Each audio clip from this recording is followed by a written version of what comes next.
Alright, so what do y'all think?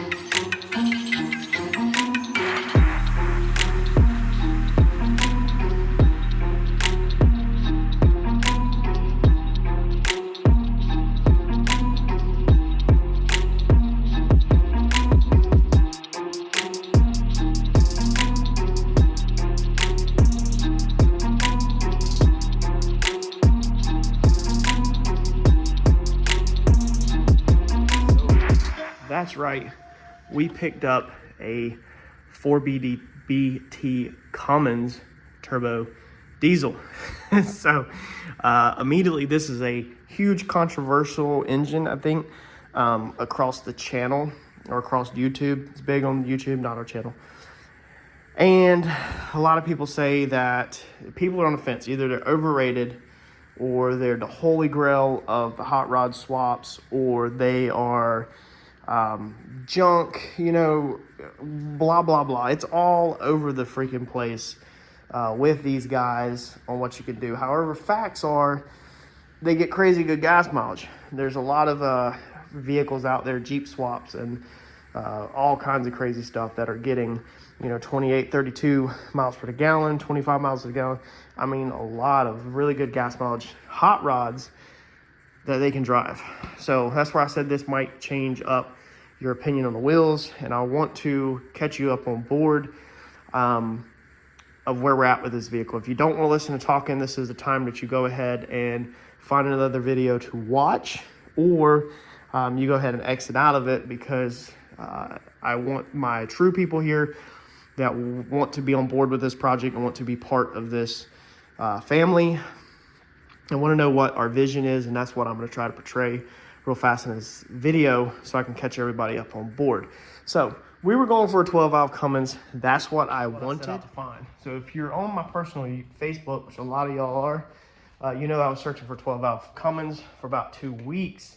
I didn't really tell anybody why, but that's what I was looking for. I had looked into the 4BT Cummins, but the horsepower rating is stupid low on them. It's like 100 to 120, depending on what the motor is from the factory.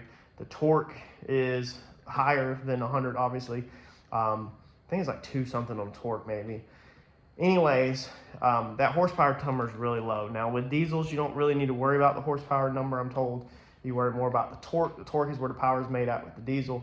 As you all know, I personally daily diesels, Super Duties. I've had, let's see here, I've personally owned 4 Cummins, I think, but I haven't kept anything wrong. I'm a 6.7 Power Stroke guy. However, for a hot rod swap, even the 6.7 Cummins is a little more complicated than just going with like a simple 12 valve or like a mechanical motor over here. Now this 4BT does have the P pump on it, I was told. So I'm very new to this and haven't 100% figured out everything or even the differences. But the guy I got it from was extremely knowledgeable. He did a Cummins swap in his Jeep, the same exact 4BT Cummins in his Jeep, but it had a rotary pump. He said this one had the P pump. So he said this is the one you want. And doing a little research online, this is also, it does back up that the P pump is the one you want, and that's the one you can make power with. Now, being you've seen the tire combination, and this combination you might kind of understand now that we're not taking this thing to the racetrack. This motor weighs in, what, 700-800 pounds. It's extremely heavy. We are now focused on just building the absolute baddest hot rod that I can build. We're not worried about performance. We're not worried about speed. We're not worried about going to the track. We're not gonna do big rim racing like I originally thought I was gonna do. Sometimes my plans, if you follow along with the Comet, my plans are kind of all over the place until I'm kind of bouncing off the walls like this until I fine tune it and I know exactly where we're going. Entering into this build, I knew what I wanted, but I didn't 100% know all the details. And I thought big rim racing was kind of something that I wanted to do 25% of the time, 75% hot rod. However, with the Comet, how hot it is and how much work it is to maintain that car, just like now the car is sitting in storage, still with the methanol in it, is terrible for it. I don't want to deal with these headaches. I don't. The other one was going to be on E85 or pump gas. We were going to do a Coyote swap, build another race motor, all that. I just don't want to have anything to do with racing with this vehicle. I have the Comet, that's the race car. And so I just want to we want to build this one a cruiser, and I want to put my name on the map with this car. So I'm hoping these videos get really big on this channel. I'm hoping this channel blows up with this build, and I'm hoping we can take this thing really far and help a lot of people out along the way. I want to cover this whole build, start to finish, all the paint, all the fab, everything, and I want to make sure everybody's on board. I want to help as many people as I can building their hot rods. That's the whole goal. So with this one, we're going to do the 4BT swap, and what made me go with that over the 12 valve is simply the real estate. So if we come in here with our tape measure, first off, I can go ahead and tell you, let me get enough tape measure out, that a Cummins, a 12 valve is 40 inches long. Okay, so if you look up a 12 valve online, it says 40 inches long. When I was looking for a 12 valve, that is one thing that I had not measured. I hadn't considered the real estate that we have underneath this hood. Now we're going to cut the firewall and we're going to go backwards with it. That's what we said we were going to do with the Coyote and everything. But I was like, man, let me go out there and measure before I buy one, because I was almost ready to purchase one off eBay, a complete 96 12 valve. And that's when I looked up the specs. So 40 inches. Here's how long a 12 valve Cummins is. So let's go to our firewall. Let's touch our firewall above our pinch wheel. And as you can see, the Cummins would come all the way here, meaning I imagine that would be the end of the harmonic balancer, would be right here into the hood latch. Now you're probably saying, well, you could push the firewall back. We can. We can push the firewall back, yes. But you know, we do have this top piece right here of this cowl that the hood sits up to. So we have to at least stay in front of this piece, or it's going to have to be under the cowl. So even if we touch our cowl up here at the top, our 40 inches is going to be into this tape measure. Our 40 inches still falls into the hood latch. And that's touching that under there. So that's going underneath the cowl. So as you can see, we don't have 12 valve Cummins real estate underneath the front of this. It would be extremely tight. I mean, the front would be just absolutely ridiculously tight. The harmonic balancer would be underneath the, underneath the hood latch. And it would just, it's just cramming too much in here. And then that's putting, you know, the bell housing and transmission back behind the firewall, which is fine where we want to be at anyway. So I said, okay, crap. I said, first off, what got me measuring is height too. So we can go over the height. I think the height comes in at 37.6 for the 4BT and 37.8 for 12 valves. Anyway, they're both 38. They're 37 point something, so they're both 38. So if we go here and we go on the ground, because remember our car is sat at ride height with the rockers now. Originally, I wanted to cut the rockers off the bottom of the door and lower the car, but as you can see with the 22s and the tires that I have, I'm having trouble and I need to get these fenders higher. I spent all this past week trying to figure out what we should cut into the top of these fenders, whether it's a Volkswagen Bug or whether we should use some other fenders that are arched a little higher, move the headlights up. I mean, I could just sit here for hours and tell you what my brain has processed to try to get clearance on these front tires when this thing is laid out, in order to cut these 2 inches off the bottom and cut the rockers out and put the door 3/4 of an inch off the ground like I want. However, we would possibly be running, seeing this is a diesel engine, we're going to have the exhaust come up through the hood where it can roll coal. That's why I didn't mention in the last video, we're thinking about going 22s and low profile mud tires. Give this thing that hot rod look. You know how they do the Model Ts, and they put them on or Model A's, whatever, and they put them on the hot rod or the 37-inch mud tires, and the freaking tires are as tall as the cab of the truck, but they're on the outside. We're trying to tuck everything up underneath this thing, so we have to stay underneath the fenders. So it's just been a whole a bunch of work online and researching this week on lowest profile mud tire we could possibly get for a 22, and then fit it underneath this fender. That's also the reason why if we went with the 30 and the 15, we would be doing a mud tire, is because I think that the mud tire would just look really good with the Cummins swap. So I think it would give it this dirty diesel, you know, vibe, and it'd be cool to see mud tires on a car that is slammed and laid out, because you normally don't see that. So with the height, that gets me to the point of the height. With it at this height, we really wanted it 2 inches lower to achieve our 3/4 of an inch door off of the ground. With the 38 inches at this height, that is, as you can see, above the cowl.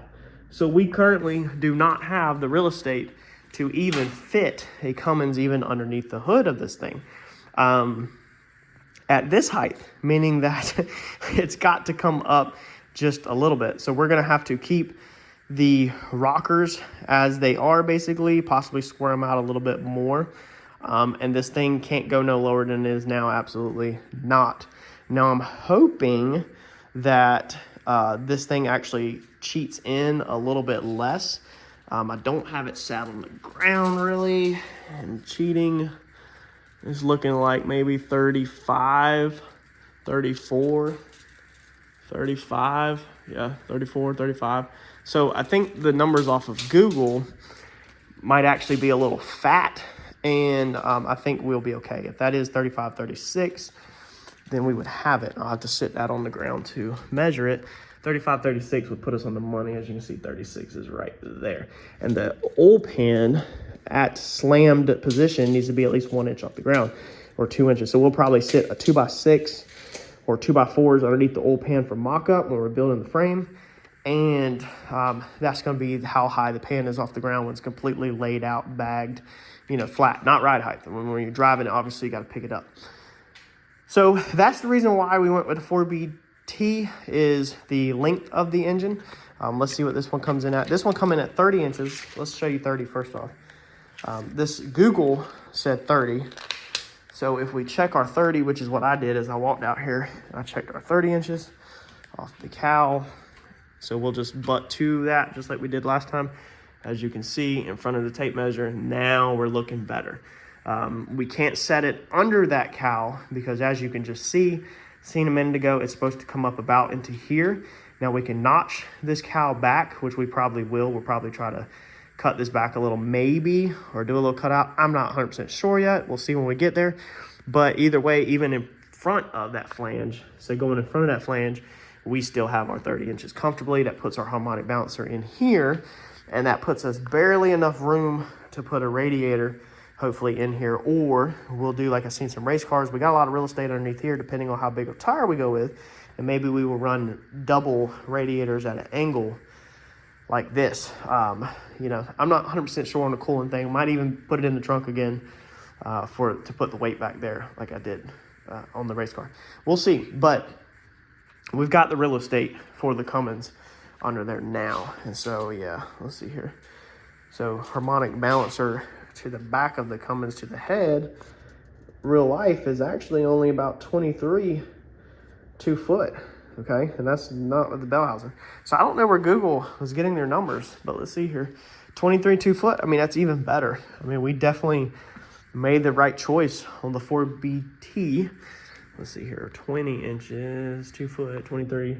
23 is gonna be right there, 2 foot. So yeah, that would put us tons of real estate to put this thing in there. So I'm excited about sitting this in there for mock-up and sitting it back. That means that we would have room for the radiator up here and the you know, intercooler or whatever. We'd be able to probably fit everything up here. It'd be tight, but we'd be able to fit it all up there, hopefully. So this was the puppy. Now there's a lot of people that make power. We're going to do a lot of goodies, a lot of upgrades with this. So let me know in the comments if you have any thoughts on this engine, or what's your thought process right now. If you haven't hit the unsubscribe button, or let me know if you are unsubscribing. I know I had somebody comment on John's channel, said they're out, that they were unsubscribing because we were not messing with the Comet, which is fine. So let me know, what do you think? Are we taking the right track? Are we on the right path? I'm trying to put my name basically in like a SEMA show. I'm trying to get the attention possibly of some bigger channels that highlight really custom builds. This is where my heart's at. I really love building stuff, and I want to take this build over the top. So the race car, I can make it, you know, it looks amazing. I'm happy with the way it turned out, but in the day, I still had to decently watch performance. I had to watch weight. I had to watch what material we used. I had to, you know, watch weight bias, stuff like that with the race car. And I didn't have the freedom of doing anything I wanted pretty much to do if I wanted it to be decent and to go fast. Now, it's not a super fast car at all, but it still works decent. So let me know, do you retract your statement on the wheels and tires on the last video, or do you feel the same? And let me know again, now that you know we're going Cummins, hood stack, you know, the tiny one, rolling coal over the roof of the car, not going to tell you the color, 22s, low profile mud tires or all-terrain tires, or a old school look, some kind of 15s, maybe Mickey Thompson bullet hole 15s, you know, that old school Mickey Thompson look with a 30-inch all-terrain or a 30-inch mud tire. What's your opinion on it? Where are you at? What do you think of this build? I'm gonna catch y'all on the next video. Thanks, y'all.